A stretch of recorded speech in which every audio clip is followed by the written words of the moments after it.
Special on human rights violations in Pakistan. So as we get here, we are confronted with a grave situation with minorities in Pakistan are facing severe persecution and discrimination, leading to a rapid decline in their population. These communities endure daily violations of their fundamental human rights. And our goal today is not only shed a light on these atrocities, but also amplify the voices of those who are often silenced. By bringing together experts, community representatives, and policymakers, we aim to foster a deeper understanding of the challenge faced by these minorities and explore concrete steps that the international community can take to address these injustices. We are especially honored to have with us the Professor Nicolas Levrat, the UN Special Rapporteur on Minority Issues, who will deliver a keynote address for all of us on the global state of minority rights. I encourage all of us to listen closely and engage thoughtfully and consider how we can contribute to the protection of the human rights for all. Thank you once again for your presence here today. So to start, it is a great honor, as I told you, to introduce you, Professor Nicolas Levrat, the current UN Special Rapporteur for Minority Issues. And with a PhD in international law, Professor Levrat is a distinguished Swiss academic with decades of experience in studying and advocating for minority rights. He has been a full professor at the University of Geneva since 2001, and where he also served as Director of Global Studies and founded the Human Rights Week. His career expands significant academic contributions and advisory roles to governments and international organizations. Today, we are eager to hear his valuable insights on the global situation of minority rights. Professor Levrat, thank you for joining us, and please, sir, take the floor.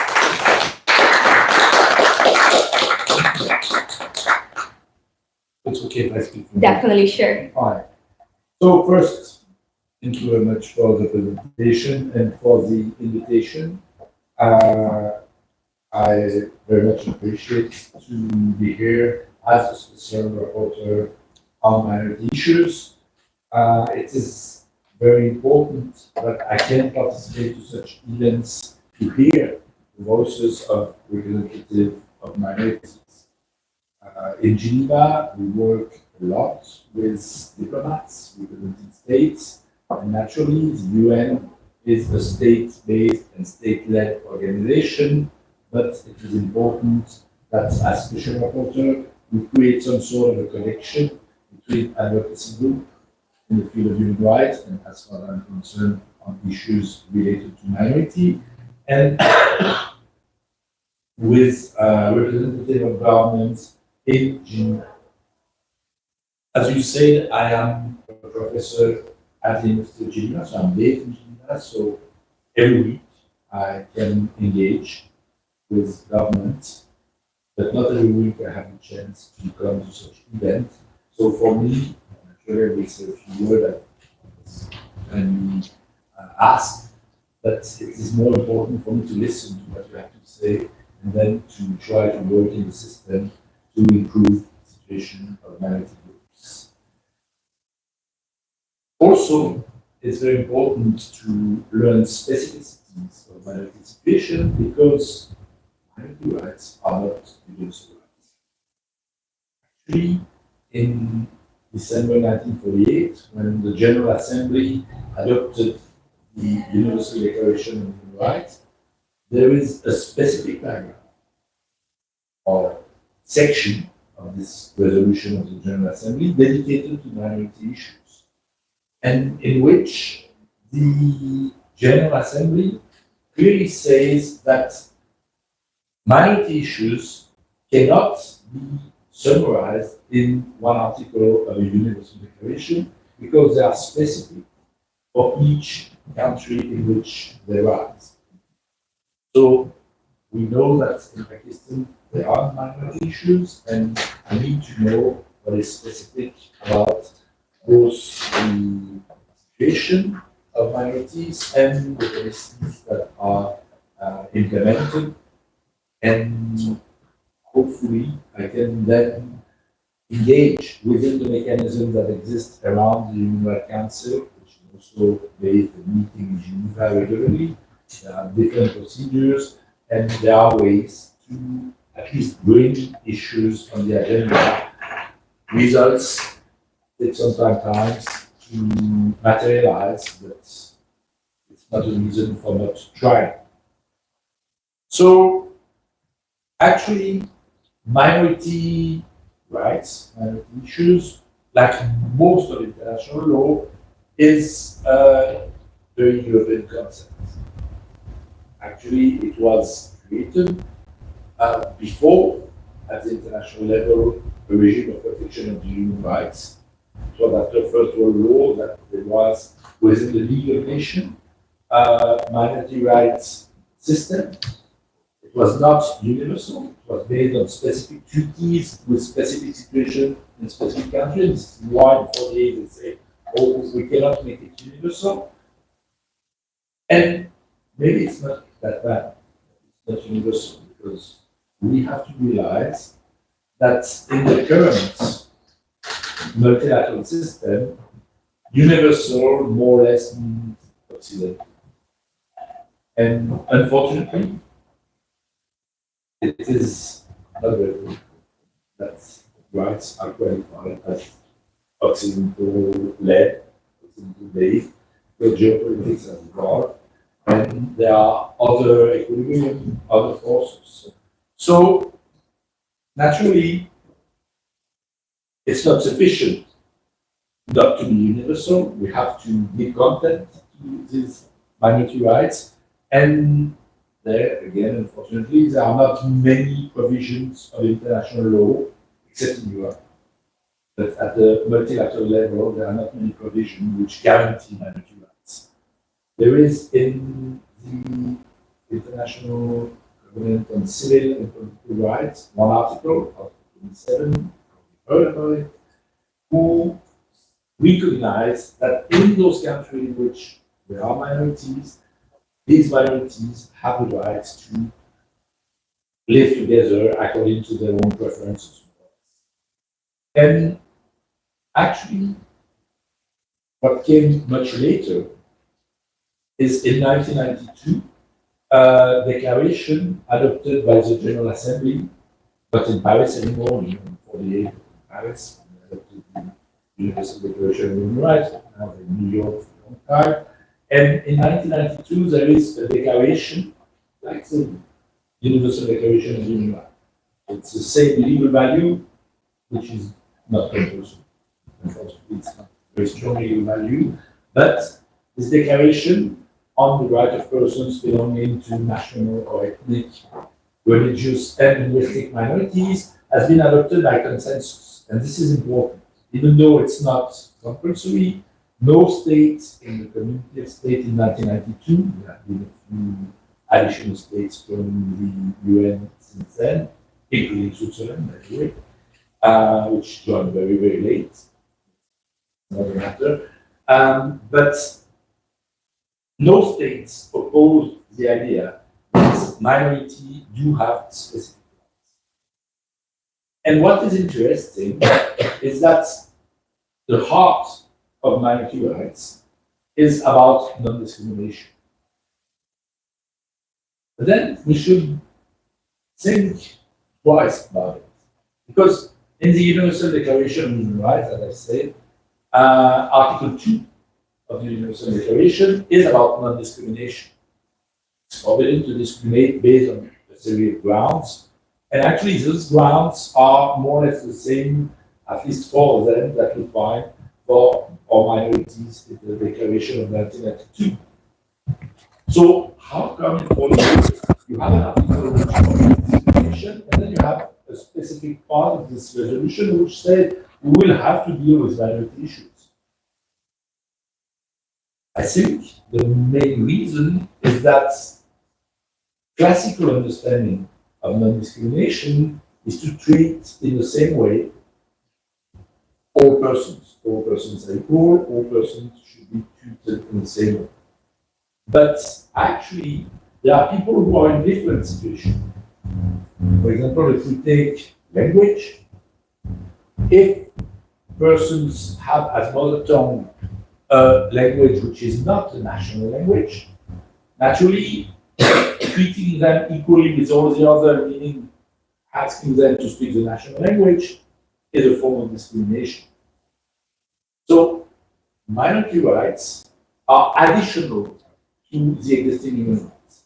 Naturally, the Human Rights Committee, when it issued a general comment on Article 27 of the International Covenant on Civil and Political Rights, precisely said so. They're not alternate to existing human rights. Persons belonging to minority should enjoy all human rights equally with everybody else, but additionally, because they are in a different situation, they must receive special treatment, differentiated treatment. So it's a non-discrimination in differentiation. Again, the reason is that these persons, which belong to a minority, are in a different situation as regard the authorities, as regard the general rules. So, Special Rapporteur, I have this mandate now for 8 months, and in principle it's a 6-year mandate, 3 year plus 3 year, are something, as the name indicates, a bit special. Actually, it's called special procedures because it's not based on treaties, not even on the charter, but it's procedures that have been created first by the Human Rights Commission, which was transformed in 2006 into the Human Rights Council, and they are tasked with specific functions with very little precision on procedures and how they should act. There are a few resolutions from the Human Rights Council that define basically the task of special procedures. So there is a special rapporteur, independent expert, or sometimes working group where you have 5 persons representing the 5 regional groups in the UN. So the mandate on minority issues was established in 2006, well actually 2005 at the time we drew the first one for 2006, and I am the 4th mandate holder on minority issues. So it's not new. And naturally, the main task is about implementing the 1992 declaration adopted by the UN General Assembly. Now, I think it's important that the mandate is not about minority rights. And if you look at all the mandates, there are 46 thematic mandates, most of them are dealing with specific rights. And here we're not talking about rights, we're talking about issues. And I think it's good. Why? Because unfortunately, there are not minority rights in every country. And as we've seen, they're not universal. So naturally, if you find rights for minority, it will be mostly in national or in regional law. Regional meaning regional convention like we have in Europe. But minority issues, there are everywhere. There is no single country with no minority issue. Here in the Netherlands, in Switzerland, where I come from, minority issues exist. And actually, minority as such are not defined in international law. There are some definitions floating around, some big international professors have produced definitions and so on, and they help, but they're not compulsory. And I think it is important to identify these minority issues. And naturally, for example, in Europe, we have a certain conception of minorities. We have limitation on minorities.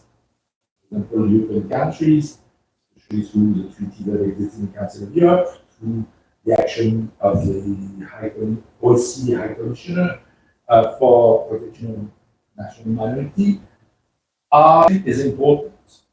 And in my vision of the mandate that I've been given, we have to deal with all minority issues. We're not constrained by legal limitations. Actually, we're not acting outside of the law, but we have to push, and this is what is the role of a human rights mechanism. We have to push for the law, for the practices to evolve, to take properly into account the interests and the preferences of persons belonging to minorities. So, how to identify minority issues? Actually, this will be one of the thematic reports that I will do, and I will not try to identify them myself. I will try to find out through different tools what persons living all around the world consider as being minority issues. And to be honest, I don't know what I will find. But I think it's important if you want to be an academic, without, and yes, academic, we pride ourselves for the countries, and so we have to find out. And naturally, I will try today to understand what are the minority issues.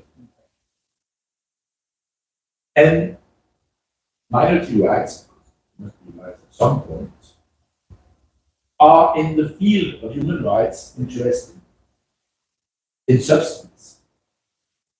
Why? Mostly for two reasons. Somehow they're less consistent but broader than other human rights. In the current system, human rights belong to individuals, human beings. It's Article 1st of the Constitution. Human beings in the world. That's minority rights. Both belong to persons belonging to minority and to the communities themselves, the minorities. And naturally, this is probably one of the reasons we don't have proper minority rights in international law, because we don't have so many collective rights. It's usually single legal person, for example, states. Sure, states are composed of many people and so on, but the state as such is a legal person. Minority is not a legal person under international law.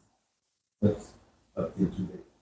And even when you find treaties or conventions like we have in Europe, in the Council of Europe, there is a convention for the protection of national minority, but there is no definition of what the national minority is. And one of the reasons, and this is very important also for me, and this show how it is articulated between the individual right and the right of the group, is that every person belonging to a minority has the right to choose to be treated as belonging to the minority or not. Nobody is assigned to a minority group. And if some member of the minority group wants to change the practice, the tradition, the way of life, they can. But they also, and this is the heart of minority rights, and if you look at the 1992 Declaration, Article 1st, comes first, is about identity. So naturally, there's a right for minorities and persons belonging to minority, and there it's not very clear whether it's individuals or group, but to maintain and promote their identity. And states have to recognize it. So that's the heart of minority rights. And as I said, identity and non-discrimination. And that's the second specificity of minority rights, because I guess most of you are very familiar with human rights issues in the multilateral system. If we had in 1948 a universal declaration, it took some years, almost 20 years, to transform it into compulsory treaty. And actually, we could not have one treaty, we have two. Because there was some agreement, and there still is some, let's say, different perception of those individual rights, civil and political, and some rights which are more difficult to assign to individual, which are social, economic, and cultural rights. But minority rights cover both. Both have individual rights, freedom of expression, for example, to language, freedom of association, and so on, that there are many individual rights. But there are also the right to non-discrimination in socio-economic life, which is clearly a social and economic right. So this is, as I said, less consistent in both. So, as I said also, I'm not here to speak too long. as university professor, that my theory is this is the reason why you become a university professor. That you have a captive audience and talkative people, they love it. But I will stop talking because I think it's more important for me to listen and to learn about minority issues in Pakistan. So once again, thank you for the invitation. Thank you in advance to those who will provide me with useful and important information. And naturally, I'll be around also if interact bilaterally after the conference and stay here for a few hours. Thank you. Thank you very much, Professor, for your insightful and deeply concerning remarks. And now, following this keynote address, we are going to cover a little bit what the Global Human Rights Defense has been doing for the cause. So as you might know, we have a campaign running out that is like the final call to Pakistan. And here you cannot see the QR code, but we do have it, and it is for the petition that we have online. So we are going to have the flyers later, and we are going to give them to you, so you can reach out to us if you have any questions about the campaign. But our main goal is to raise awareness and also to advocate using our space to amplify the voices of the communities that we support, and also to exposing the violence that they are facing daily. Also, we are in the EU, and in the EU, the European Parliament, given Pakistan's GSP plus trade status with the European Union, we believe that it has a unique opportunity to enforce human rights in Pakistan, and we also are working with it. And to further strengthen our efforts, we also have a dedicated research team that monitors and investigates the situation there, providing an in-depth legal analysis to guide our advocacy. Now, HRD has the privilege to present you our last report on human rights violations in Pakistan. This comprehensive report sheds light on the ongoing struggles of minority communities in Pakistan, offering data, personal testimonies, and analysis that are crucial for understanding the full scope of the situation. To present the report, I have my colleague online, Idil Wadig, and she is the legal human rights advisor at the Global Human Rights Defense, and she's gonna cover it a little bit for us, but also we are gonna receive the full report in the end of this event, and then you can go through it to have more details. And of course, if you have any other questions, you can reach out to us.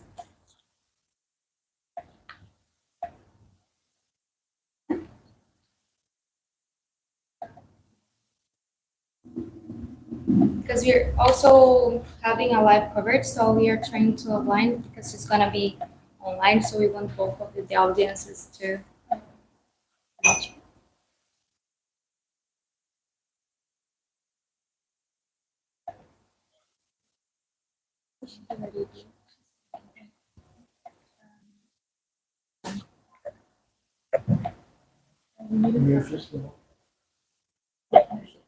Perfect. We can see you. Yeah. You are muted. You're muted, Idil.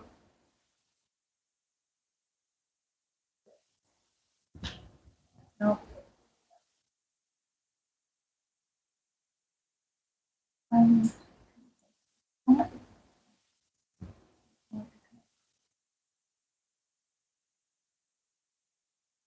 Can you try talking? Can you hear me? Is it still my voice? Yes, but you're gonna have to speak a lot louder. Okay. You think would it be better if I Wait, no, we need a microphone. Because normally they put it on microphone. I don't know if it does or not. Say that again? Maybe I can put on my earpods. Yeah. Since I can't do it on microphone.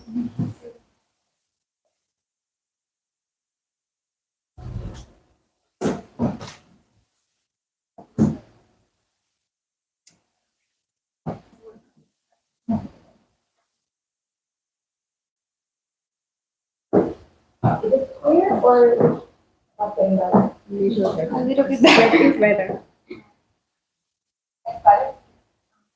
Maybe we can. Now is it? I think it's better. Idil, if you could just speak a bit loudly, I think it's fine. We can hear you though. Thank you. I'll try my best to make it loud.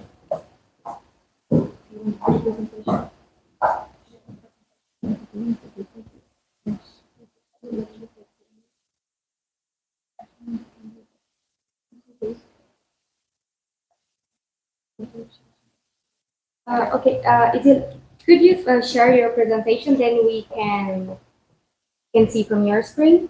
Is it possible? No, as I told the insurance that I can't share my screen actually since I have my own presentation in front of me, so I would not be able to present the question. That's why I asked whether if you can just share. Okay, but we can share. So we're just gonna hear you. We're gonna be able to see you, but I think that's fine. And please keep like your voice as louder as you can. Thank you. Then if you have the presentation, I think it's gonna be. I think we can make it full.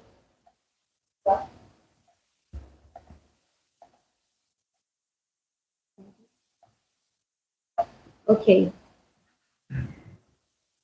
Perfect. So you can start. Okay. All right. Good afternoon, distinguished partners and board members of JHRD, and it's Special Rapporteur Proffesor Nicolas Levrat. My name is Leo, and I'm the legal and human rights advisor at JHRD. I would like to start with thanking you for joining us today to shed light on the alarming level of human rights violations in Pakistan. I will shortly discuss a critical report of human rights violations in Pakistan prepared by our researchers at JHRD, which takes out the extent to which Pakistan is violating international law and conventions. In the end, we will analyze different human rights violations through the lens of international law and conventions, highlighting the divergence between the law itself and the realities in Pakistan. It is particular first and foremost that political instability has indeed increased in Pakistan, with authorities intensifying their crackdown on dissidents and political opposition towards the government and military. Human rights abuses, including enforced disappearances and arbitrary killings, arbitrary arrests, and excessive restrictions on protests, persist with minimal accountability for victims in Pakistan.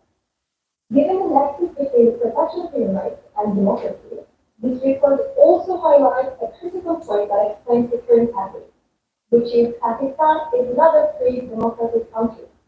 Pakistan is indeed classified by Freedom House as a partly free, with a low score of 27 out of 100, indicating it is not a free democracy. This is indeed a result of the persistent and increasing repressive and discriminatory policies of the government against minorities and lawmakers, especially religious minorities. Commission increase and on the first experiences are documented, for instance, more than 5,000 cases since 2011.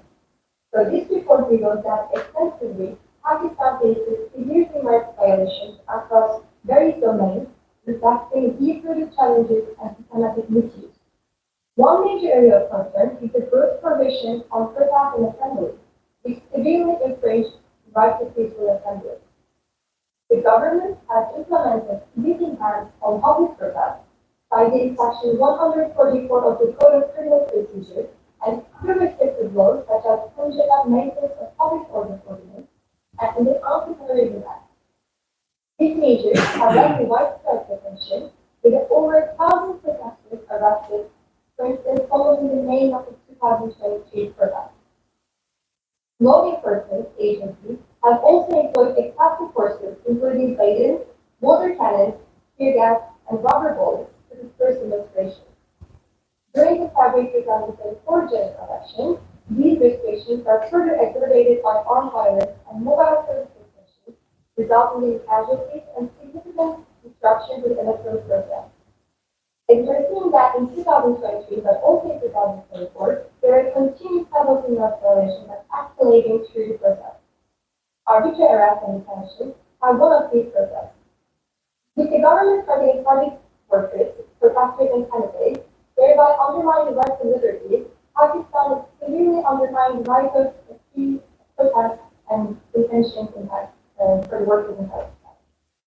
This practice reflects the broader trend of politically motivated repression, where individuals are detained without due process, often as a means to suppress dissidence and political opposition.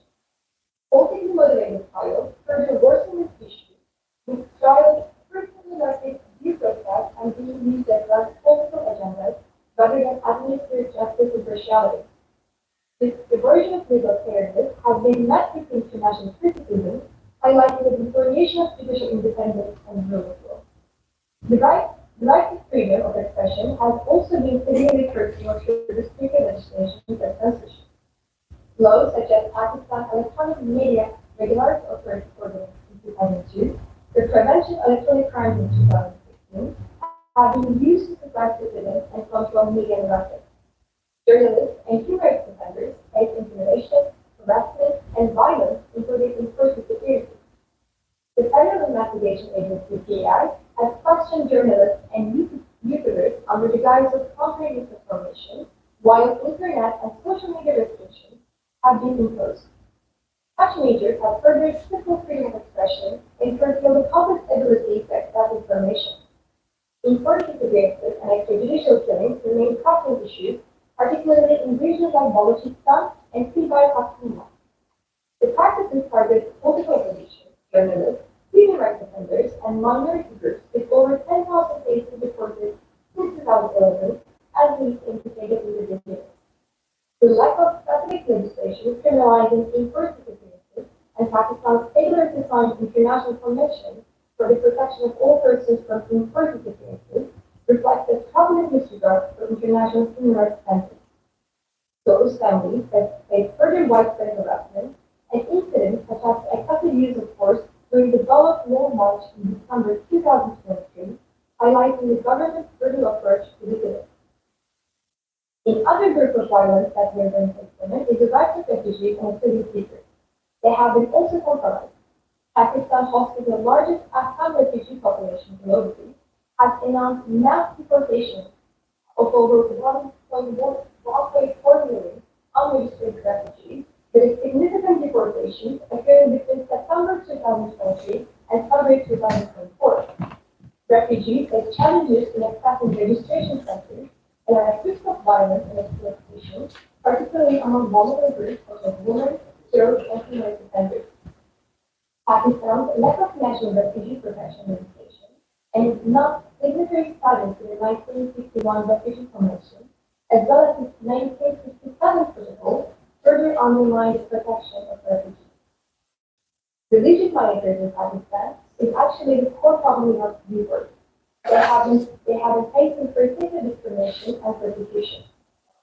Christians, Hindus, Shias, and Afghans encounter violence and social exclusion, exacerbated by the misuse of blasphemy laws as seen in the Jaranwala attacks in August 2023. The Ahmadiyya community experiences deprivation of electoral rights, forced marriages, and forced conversion of young girls from minority communities, continue despite international condemnation. Reports of modern-day slavery, particularly among Arab laborers in the British industry, highlight the extreme vulnerability of religious minorities to exploitation and abuse. If you can go back in the slide, I will start with examining the divergence between law and reality in the different steps of human rights. Yes. We will start with first with the grades and extrajudicial killings. We better understand the current situation in Pakistan. So, as we are seeing in the law, the International Convention for the Protection of All Persons from Enforced Disappearances, which Pakistan is ratified, forbids enforced disappearances and requires states to prevent and punish, such as the ECCPR also protects against arbitrary detention and extrajudicial killings under Article 6 and 9. According to Article 1 of the CCP, enforced disappearances involves arrest, detention, or abduction of individuals by state officials or with their consent, followed by refusal to acknowledge the detention or concealment of the fate of the person.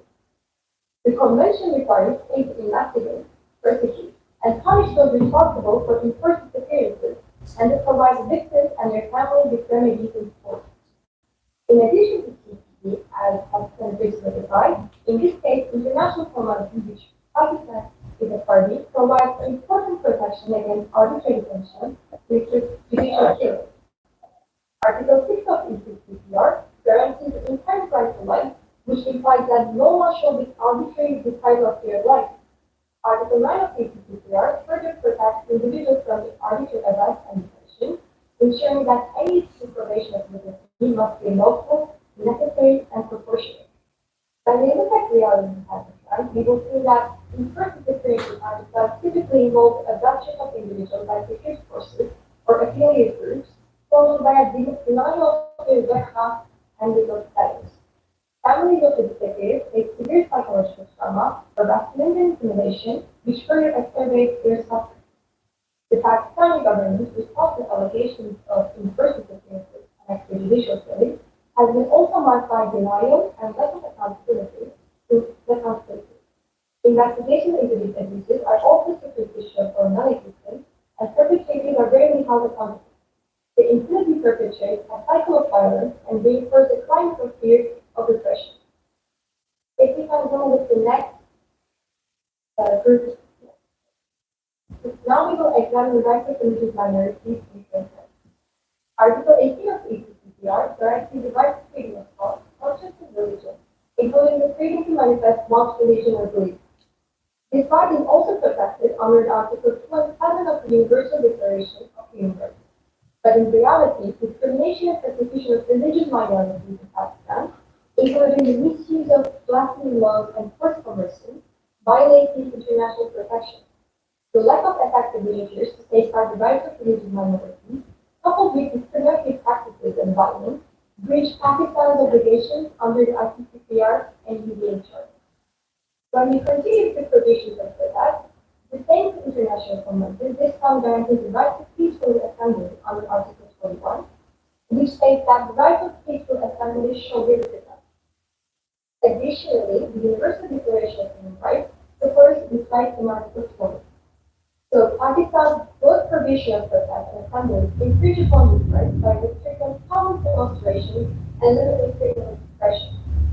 Also, due to Section 144 of the Code of Criminal Procedure and other restrictive laws, contravene its obligation under the same convention. The widespread detention and excessive force used against protesters further undermines these rights, violating international standards that require any restrictions of freedom of assembly to be necessary and proportionate. When we continue with the Article about Convention, we have to just go to the next slide. Article 9 of the CCPR protects individual against arbitrary arrest and detention, ensuring that any deprivation of liberty must be lawful and not arbitrary. The UDHR also affirms in Article 9 that no one shall be subjected to arbitrary arrest, detention, or exile. The arbitrary arrest and detention of party leaders, protesters, and candidates in Pakistan violates justice provisions. The lack of due process and the use of detention as a political tool further breach Pakistan's international obligations. The arbitrary nature of the detention contravenes with the ECCPR's requirement for legal certainty and procedural safeguards. The last but not least, when we look at the freedom of expression and media freedom in Pakistan, we will see that in the same sense, Article 19 of the ECCPR and UDHR protect the right to freedom of expression, including media freedom. These instruments guarantee the right to hold opinions without interference and to receive and impart information and ideas. Pakistan legislative legislation, such as Pakistan's Electronic Media Regulatory Authority Ordinance in 2002 and the Prevention of Electronic Crimes Act in 2016, along with the harassment of journalists and social media restrictions, violating international protection. Intimidation and violence against journalists, coupled with the suppression of online content, breach the ACCPR's guarantee to free expression. So, in conclusion, the current U.S. situation in Pakistan is marked by political instability, a weakened rule of law, and systematic discrimination. The government action has eroded public confidence in the justice system and worsened issues such as freedom of expression, peaceful assembly, rights of minorities, and refugees. Addressing the violations requires progressive legal and political reform, as well as commitment to upholding human rights standards. International support and advocacy play a crucial role in promoting human rights reforms and fostering an equitable society where individual dignity is respected. I would like to history for your attention, and I hope these information that we will be useful for your understanding of the human relations. Thank you, Ritu.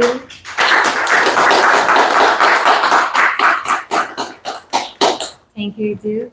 I apologize because the sound was not so clear, but I think we managed to see by the slides, and I can also send you the slides with the report, so then you have a summary of the information that were covered today. So thank you, Ritu. And now we are gonna start. We are gonna start with the presentations of the community representatives.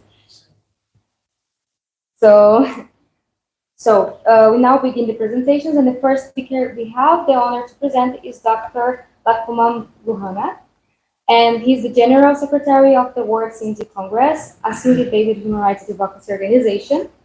And Dr. Luhana has remained associated with the rights movement of Sindhi people for more than 5 decades, and he's a regular speaker at many international events, including the UN-sponsored forums in Geneva and the European Parliament, where he has highlighted the plight of the Sindhi people, including human rights violations, environmental injustice, and cultural rights. Please take the floor. The floor is yours, Mr. Luhana. Honorable Professor Levrat, honorable panel speakers, thank you very much, GHRD, for providing this opportunity to present the case of Sindhi people, and thank you to all of you. Now, somebody asked, the title of today's hearing is Final Call Pakistan. Before I move to anything else, what is Pakistan? Today, exactly 77 years ago, on 14th August 1947, a country was created on the basis of that two-nation theory, that Muslims of subcontinent are a different nation, not the Christians of subcontinent, not the Ahmadis of subcontinent, not the Buddhists of subcontinent, but Muslims are a separate nation. And our suffering started from day one. So if somebody wants to say to me that tell your suffering that has happened over 77 years, in which millions of people have suffered, it is very, very difficult, it is impossible. But I'll try to summarize the most important aspects. So first, to start with Pakistan. What is Pakistan?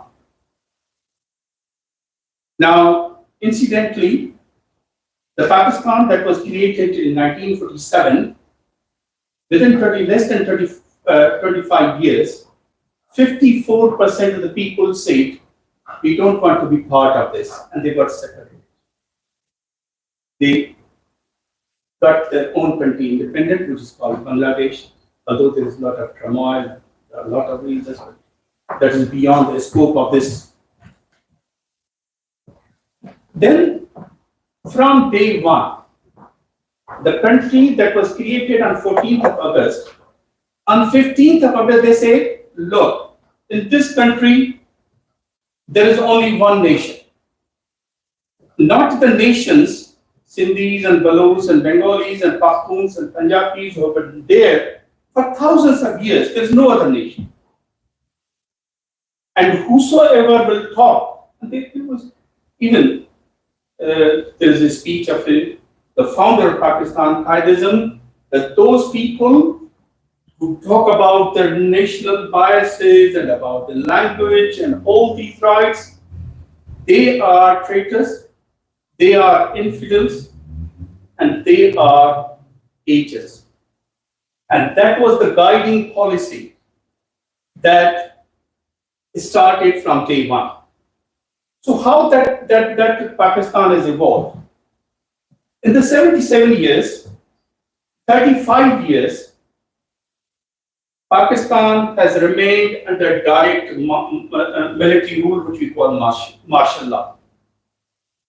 And the rest of the time, everyone knows that it has been under indirect military rule. Military decides the rules of the game. There is no other institution, even for political, even judicial. Tomorrow, if they want to remove this government, it will be gone. So there is no other institution except the military. Military is the largest corporate company of Pakistan, which runs an airline, the banks, the largest logistic company, the fertilizer company, the sugar companies. It is the largest landowner of Pakistan. It is the ninth largest army of the world. It has got nuclear capabilities. I just read.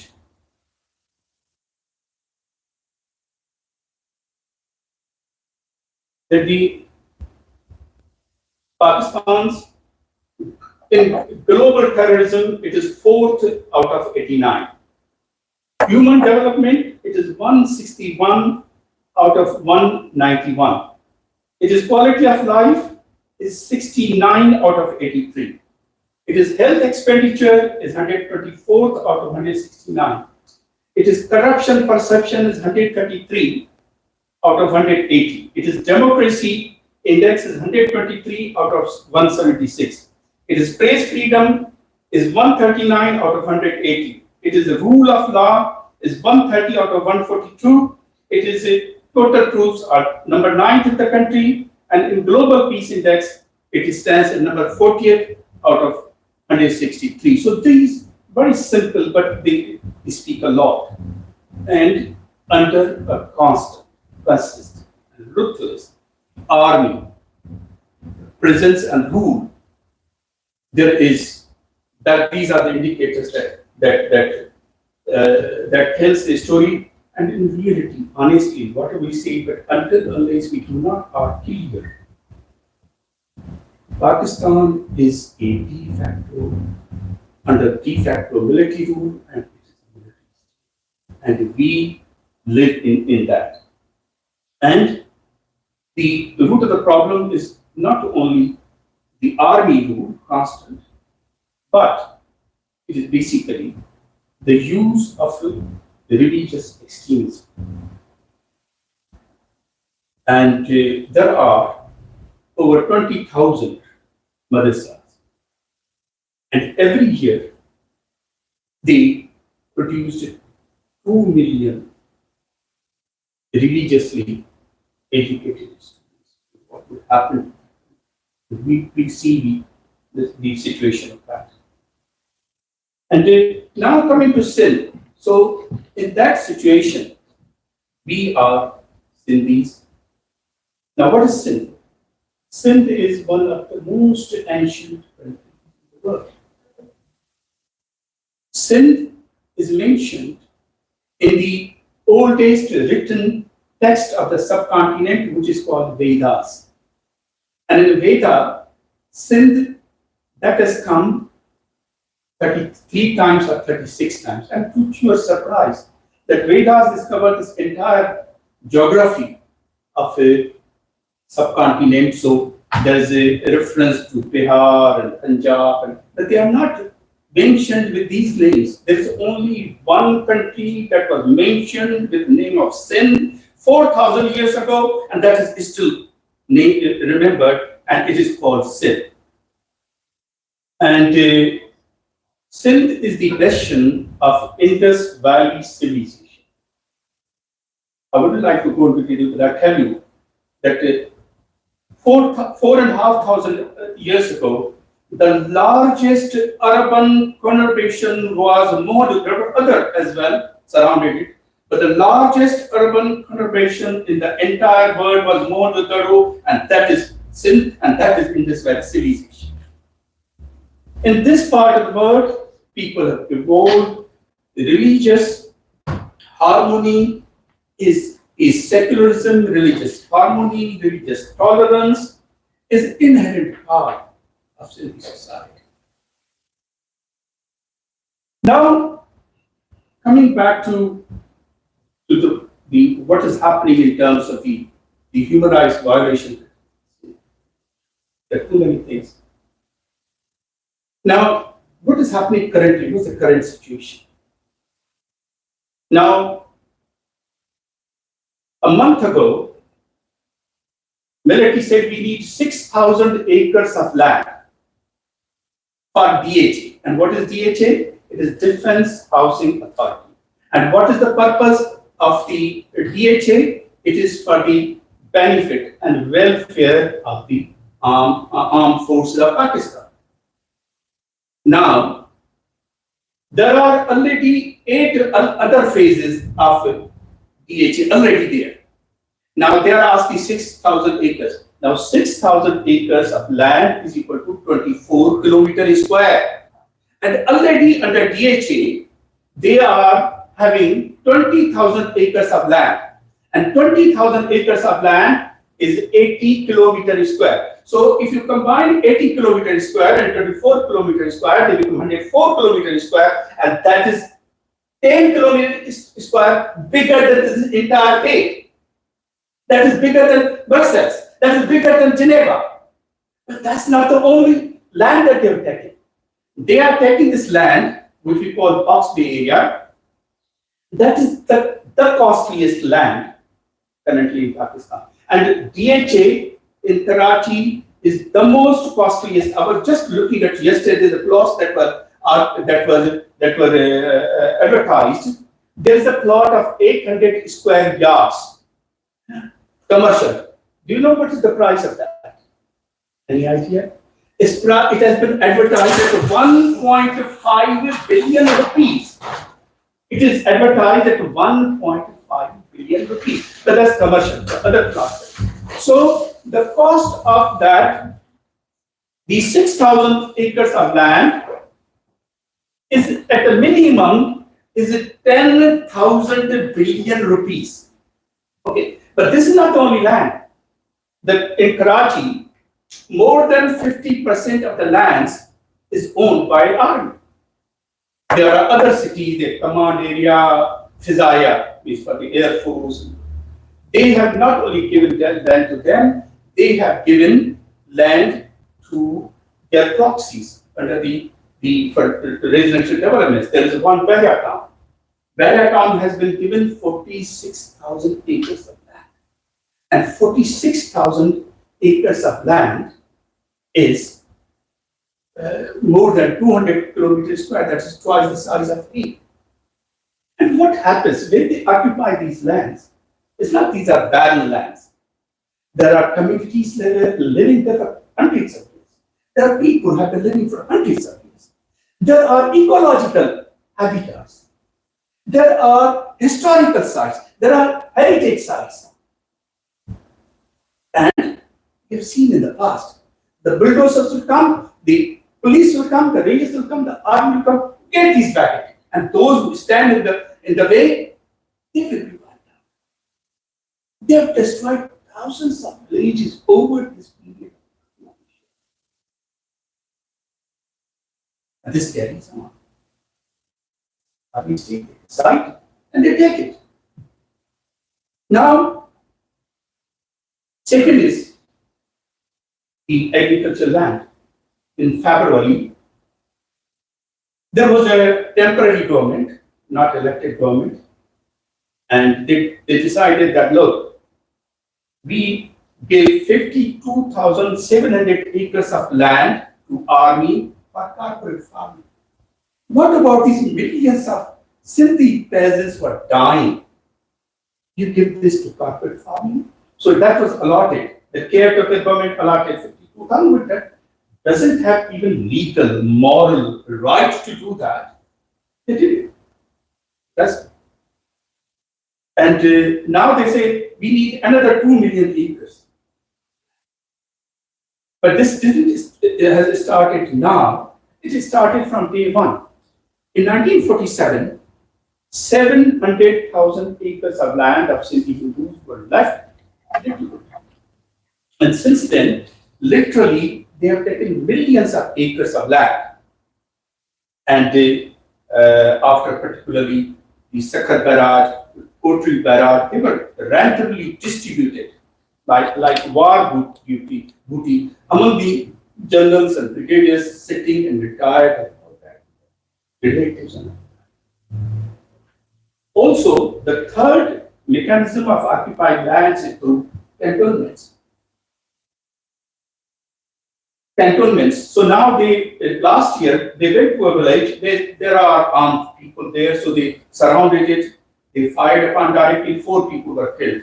They got evacuated, and now they are building a cantonment. Already there are 9 cantonments. Now coming to the situation of the religious minorities,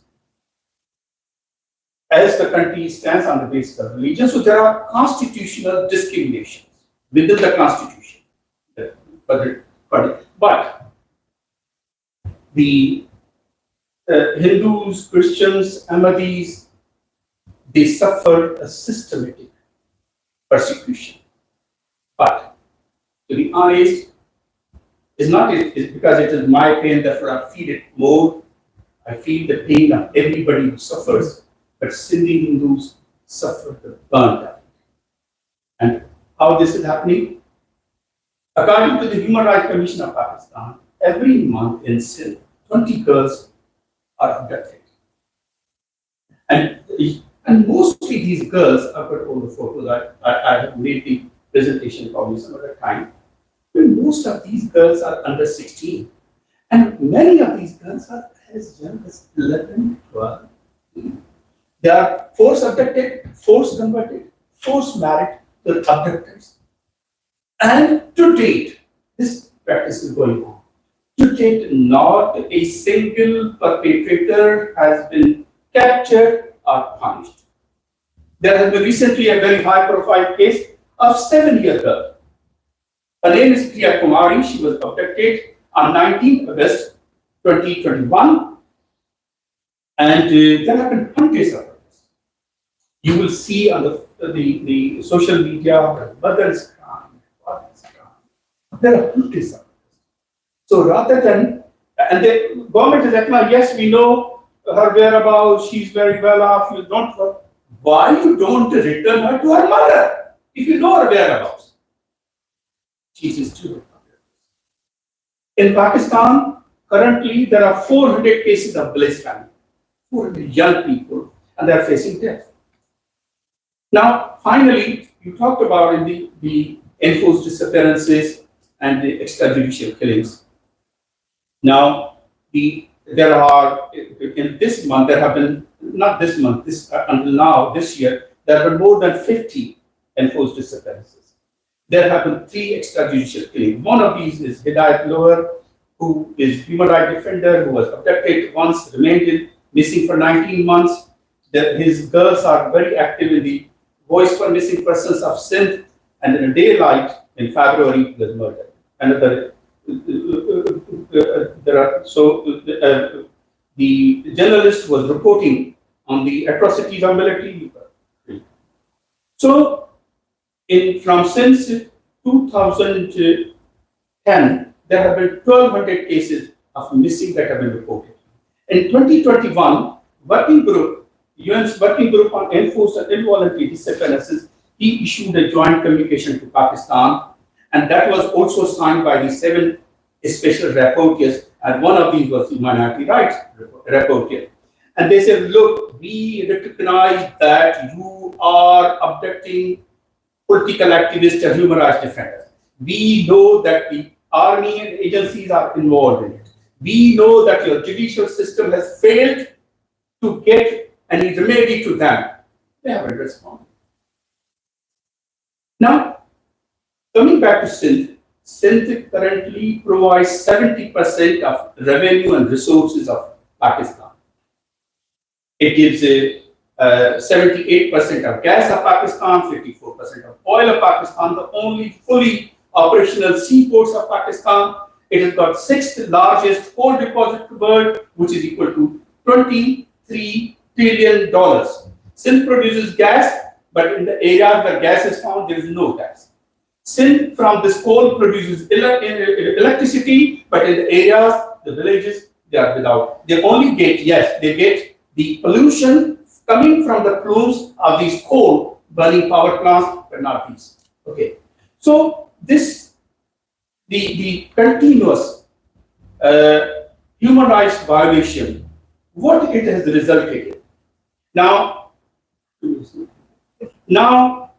in Sindh, yesterday, UNICEF said that in Sindh, 98% of children, they are malnourished. More than 50% of the children, children, they are stunned. 75% of Sindhi people, they suffer multidimensional poverty. 20%, 80% of the water that Sindhi people get, that is not suitable, according to the Supreme Court, is not suitable even for animal consumption. And every 5th person, that 20% of people, they suffer from hepatitis, 5% from cancer, 5% from tuberculosis. So every 5th person that is dying in Sindh is dying of hepatitis. And the tragedy goes on. And according to the UN Convention of Genocide, that if the conditions of life are imposed on a people, group of people, nation, whatever, that result in large-scale killing and disease, that is genocide. And to be honest, this is not genocide. Will you come to help us? We need your help. We need your help. We need your help. Thank you.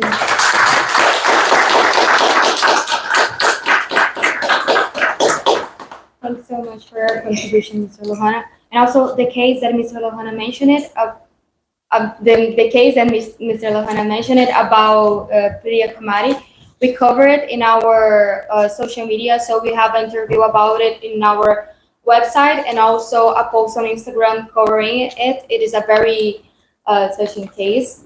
And continuing, now we are gonna have the pleasure to have with us Dr. Nasir Dashti. He's the executive president of the Baloch Human Rights Council, an international organization that focuses on human rights violation in Balochistan. And Dr. Dashti is a writer and has published several books and articles on Balochistan and Sindhi's history, sociology, and politics. And moreover, he is the convener of the Sindhi Baloch Forum, a platform for Baloch and Sindhi political and human rights activists in the diaspora. Please, Dr. Dashti, take the floor. Thank you. Actually, Baloch are not a minority. They were not a minority before the occupation of their land by Pakistan in 1948. They were in majority in their own land, but after the occupation, the Baloch became by default national minority in Pakistan. So I would like to briefly discuss some aspects of human rights violation in Balochistan. Many aspects, violation of social culture, traditions, economic exploitation, political subjugation, and genocide of the people of Balochistan. They are relevant to today's discussion. The state of Pakistan from its creation has been derivative of Baloch social and cultural traditions to create a non-existent Muslim nation of Pakistan. The destruction of national entities of Pakistan became necessary for the Pakistani rulers. With the planned and systematic efforts, the Balochi language is on the verge of extinction. Baluchi language is one of the oldest Indo-European languages in the world. But the Baloch children are forced to adopt an alien language called Urdu as the national language. Concerted efforts are being made to mutilate the history of the Baloch people. Plunderers, invaders from Central and Western Asia are being portrayed in a school curriculum as national heroes. Many of these invaders and conquerors, they have massacred Baloch people in the medieval time. The socio-cultural traditions of the Baloch are being ridiculed in the curriculum as un-Islamic. Religious extremism and fanaticism are being systematically introduced in a secular Baloch society. This is alarming, as the whole existence of the Baloch people as a national entity is in danger. The Baloch consider their thousand-year-old socio-cultural traditions, secular mindset, and the Balochi language part of their national identity. On the economic front, Balochistan is one of the richest lands of the world, and it has enormous natural resources, but the Baloch people are among the poorest. This is because, in a crude colonial way, the state of Pakistan is ruthlessly exploiting the natural resources for the benefit of ruling Punjab. The advent of China as a new colonial power in the region, in collaboration with the Pakistani army, is fast draining the land and sea resources of Balochistan. It has already depleted gold, uranium, and other valuable deposits in many parts of Balochistan. And the Baloch coast is nearly void of marine life due to the ruthless fishing of Chinese trawlers. Hundreds of villages have been destroyed to secure the proposed rail and road links from Gwadar to China as part of the CPEC project. More than 1 million people have been internally displaced in this process. Since the occupation in 1948, the genuine Baloch leadership has been kept away from the state's power structure. The state security agencies have gathered antisocial elements, drug traffickers, social outcasts, and religious fanatics in organizations and parties. These parties became partners in ruling Balochistan with security agencies. Now they are being portrayed as the representative of the Baloch people internally and internationally. This is not only humiliating to the Baloch, but it is a crude way of colonialism with the help of local proxies. Then there is the genocide aspect. Enforced disappearances, extrajudicial killings, and the discovery of mutilated bodies of Baloch human rights defenders and socio-political activists are another disgusting aspect of human rights violations committed by Pakistan. In a planned way, the security agencies are trying to wipe out the cream of the Baloch society physically. The practice of killing and dumping of the Baloch activists has been going on in Balochistan for the last 2 decades. State security agencies and various regions of Balochistan have organized antisocial and extremist religious elements, popularly known as army's death squads. In conjunction with the security forces, they kidnap, torture, and dump the bodies of political, social, and human rights activists. Hundreds of human rights activists, political and social figures, writers, singers, and poets have been victims of target killing by security agencies and their proxy death squads since the start of the present conflict between the Baloch and Pakistan in 2006. According to data collected by Baloch Human Rights Council, in recent years, enforced disappearances and the kill and dump policy have brought brutality in the province to an unprecedented level. From January 2022 to December 2022, 367 persons went missing, and 79 were killed extrajudicially among the missing persons. Moreover, 38 bodies of missing persons were recovered from a hospital in Lahore, in Punjab province, which were not recognizable or identifiable. From January 2023 to December 2023, a total of 416 people became the victims of enforced disappearances. 36 bodies of missing persons were recovered in many parts of Balochistan with marks of torture and bullet wounds. During the first half of 2024, 206 persons became the victim of enforced disappearances, while security forces extrajudicially killed 15 of these missing persons, and their bodies were dumped in various places.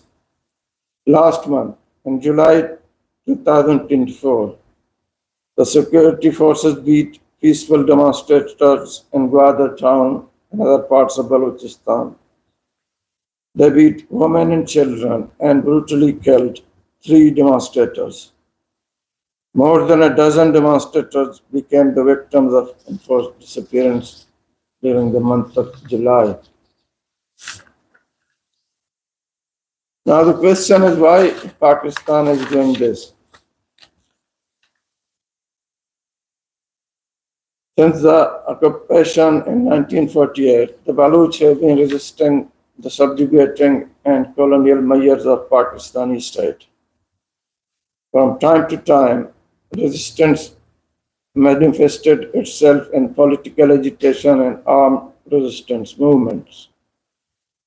The state response has been the use of brutal force to subdue the Baloch or weaken their national resistance.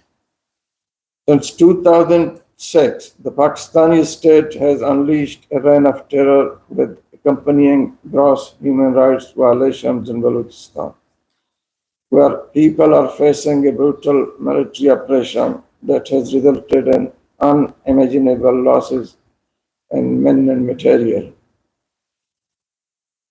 Balochistan, in true sense, is in turmoil. The people are living in a state of siege. According to the United Nations General Assembly resolutions, many actions of Pakistani security forces and its auxiliary religious and extremist organizations and death squads come into the war crimes or genocide. However, as Balochistan has been declared a no-go area for the international media and human rights organizations, nothing of the atrocities is reported. It is the need of the hour that the international community, European Union, and the United Nations should act quickly and meaningfully to save the Baloch who are being finely minced under the grinding teeth of a rogue state. Thank you.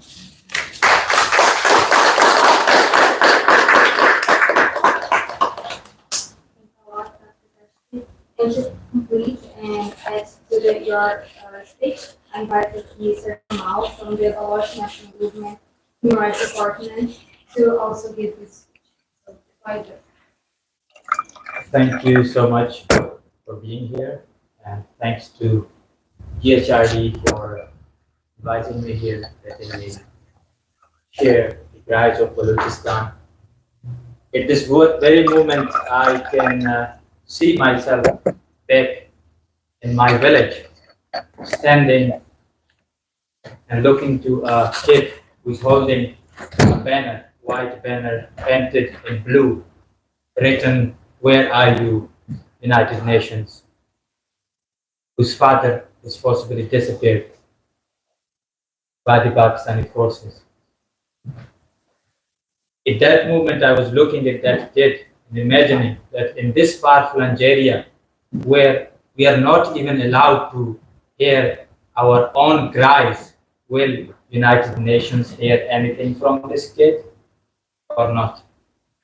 I'm thankful to those, and we appreciate everyone that supports us. Today, we're sitting, talking to a United Nations rapporteur and sharing the stories of Balochistan.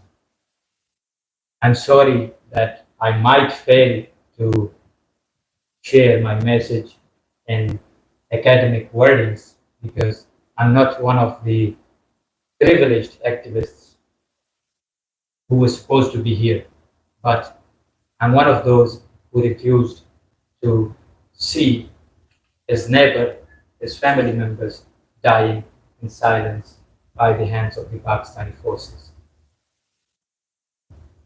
Balochistan, as Dr. Dashti said, that is not a minority but has been turned into a minority by the Pakistani forces for their political and economical gains. But I'm not here to discuss what should be our political or economical gains. Today, Balochistan is suffering in a way that we don't care that what is being looted from us, what is being exploited from us, but we ask for freedom to live in peace, to stop seeing our beloved ones dying, to stop seeing our beloved ones being dragged into a military vehicle, tortured in front of us, a son being tortured in front of his mother, a daughter being tortured in front of his brother. We are fed up of these things. And I'm here to share the cries of Balochistan. I want you to feel what is happening in my land. And I want you to decide what is necessary to be done for my people. I have a first-hand experience of torture by Pakistani forces when I was 17 years old. My colleague is sitting here, whose brother is possibly disappeared in 2009. Till date, no one knows where he is, but we know where he is. He is in Pakistani military dungeons. Especially I know what is happening to them, because for many these might be just words that someone is being tortured or someone is forcibly disappeared, or just we say that 47,000 people are forcibly disappeared. But those numbers are human beings. Those are someone's brother, like Wahid Majid is here. Ask him that can he look to the eyes of his mother who is longing for her son from 2009 every day with an uncertainty that whether her son is dead or alive. What is happening with her son? Because we have seen it, and I can 100% be sure that if you had seen someone being tortured by the Pakistani military, you would either wish for his freedom or his death, because those two are what that person would need that very movement. Today, Balochistan is deprived of all the rights. We are deprived of freedom of movement, the way Dr. Nasir Dashti said that we cannot even visit our own towns. We cannot even visit our own relatives. If my sister is living in a different city, I have to have a permission from a Pakistani soldier whether I can see my sister or not. We have not the freedom of assembly. We cannot gather, we cannot sit with 5 people and discuss that we are being killed. A mother cannot share her story that her son has been possibly disappeared or her son has been killed. The way I said earlier, we, the male members of the society especially, are not allowed to speak a single word that is against our rights. First of all, I am being here, sitting here, is a violation of my fundamental right. It was not my wish to move away from my city, from the people I know. It was not my will to leave my village. But I was forced to leave because we are there or we are banned. We are not allowed to cry for justice, to say what has happened in our land. I was supposed to be among my people. Today, when I go to a market or when I go outside, when I turn around, I don't know anyone. I don't know any one of those. I don't see the ones who I shared my childhood with, who I have lived with, or who I have been happy living with. This is a violation of my fundamental right to be here in this place, first place. Today, as I was interested, I work for Baloch National Movement in the Department of its human rights that records the human rights violations in Balochistan, what is happening in Balochistan. Before coming here, I received a message. We often receive such messages that intellectually disabled person was possibly disappeared. Now, someone will think that if Pakistan is running after those who are politically active, why would military abduct a mentally disabled person because he has nothing to harm Pakistan? Just before a few hours, when we were talking, it's the intensity of the issue of enforced disappearances.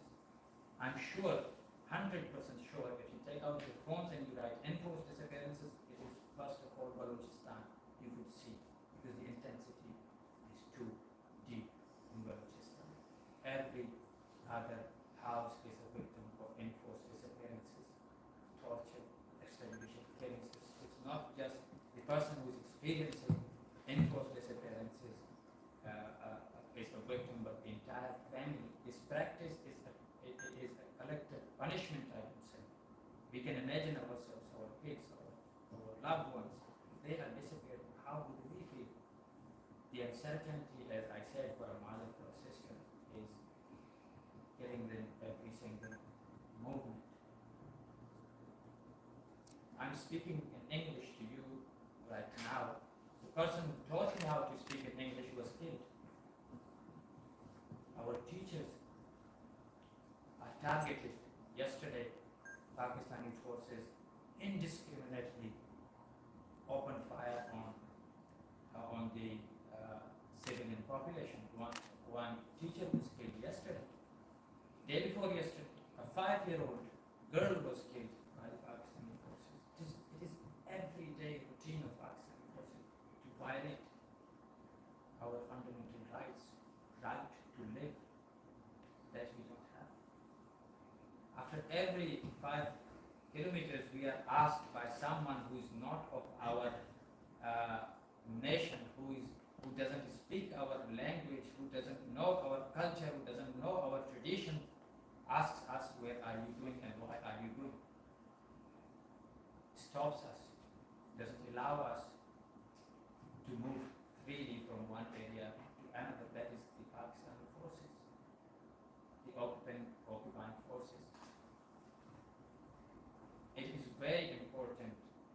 ask to receive support. I know in international arena, emotional speeches or words do not make any sense. It's all about gains, profits. But I would like you to feel what is happening in my land to my people and decide what should be done. Thank you so much.